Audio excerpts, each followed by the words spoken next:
ಜನರ ಪಾಲ್ಗೊಳ್ಳುವಿಕೆಯಿಂದ ಜಿಲ್ಲಾ ಅಭಿವೃದ್ಧಿ ಯೋಜನೆ ರೂಪಿಸಿ ಡಿಆರ್ ಪಾಟೀಲ್.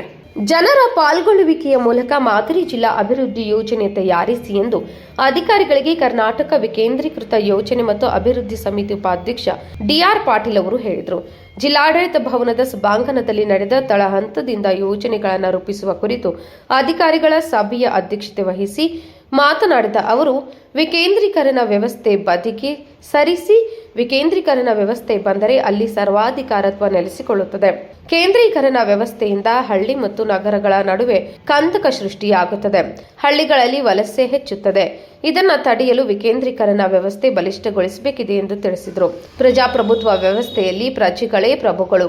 ಅವರ ಆಶೋತ್ತರಗಳನ್ನು ಈಡೇರಿಸುವುದು ನಮ್ಮೆಲ್ಲರ ಜವಾಬ್ದಾರಿಯಾಗಿರುತ್ತದೆ. ಗ್ರಾಮ ಹಾಗೂ ವಾರ್ಡ್ ಸಭೆಗಳಿಂದ ಜನರ ಅಭಿಪ್ರಾಯ ಪಡೆದು ತಾಲೂಕು ಮಟ್ಟದ ಯೋಜನೆ ರೂಪಿಸಿ ನಂತರ ಪ್ರಿಯಾರಿಟಿ ಪಟ್ಟಿಯೊಂದಿಗೆ ಸರ್ಕಾರದ ಹಣಕಾಸು ಇತಿಮಿತಿಯೊಳಗೆ ಜಿಲ್ಲಾ ಮಟ್ಟದಲ್ಲಿ ಕ್ರೋಢೀಕರಿಸಿ ವರದಿಯನ್ನ ನೀಡಿ ಜಿಲ್ಲಾ ಯೋಜನಾ ಸಮಿತಿಗಳ ಕಾರ್ಯನಿರ್ವಹಣೆ ಪರಿಣಾಮಕಾರಿಯಾಗಿ ನಡೆದರೆ ಮುಂದಿನ ದಿನಗಳಲ್ಲಿ ಬಹಳಷ್ಟು ಜನರ ಕಷ್ಟಗಳು ಪರಿಹಾರವಾಗುವ ಜೊತೆಗೆ ಜಿಲ್ಲೆ ಅಭಿವೃದ್ಧಿಯಾಗುತ್ತದೆ ಎಂದರು. ಜಿಲ್ಲಾಭಿವೃದ್ಧಿ ಯೋಜನೆ ರೂಪಿಸಿದ ನಂತರ ಆ ಯೋಜನೆಗಳು ಮುಂದಿನ ಬಜೆಟ್ನಲ್ಲಿ ಬರಬೇಕು.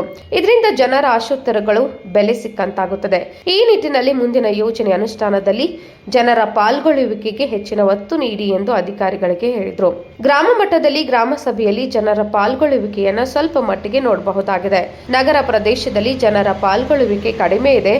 ಆದ್ದರಿಂದ ನಗರ ಸ್ಥಳೀಯ ಸಂಸ್ಥೆಗಳು ನೇಬರ್ಹುಡ್ ಗ್ರೂಪ್ ರಚಿಸಿ ನಂತರ ವಾರ್ಡ್ ಸಭೆಗಳನ್ನು ರಚಿಸಿ ನಗರ ಪ್ರದೇಶದ ಯೋಜನೆಗಳನ್ನು ರೂಪಿಸಿ ಎಂದರು. ಈಗ ಅಧಿಕಾರಿಗಳು ಸೂಚನೆ ಕೊಟ್ಟಿದ್ದೀನಿ, ಡಿಸಿಗೂ ಹೇಳಿದ್ದೀನಿ, ಆದಷ್ಟು ಬೇಗ ಸರಿ ಮಾಡ್ತೀನಿ. ಯಾವುದೇ ಭಾಗಗಳನ್ನು ಈ ಮುನ್ಸಿಪಾಲ್ಟಿ ಲಿಮಿಟ್ಸಲ್ಲಿ ಇರೋವೆಲ್ಲ ಮುನ್ಸಿಪಾಲ್ಟಿ ಜವಾಬ್ದಾರಿ ಕೊಡಬೇಕು. ಅವರು ಬರೋ ಖರ್ಚಿನ ಹಣದಲ್ಲಿ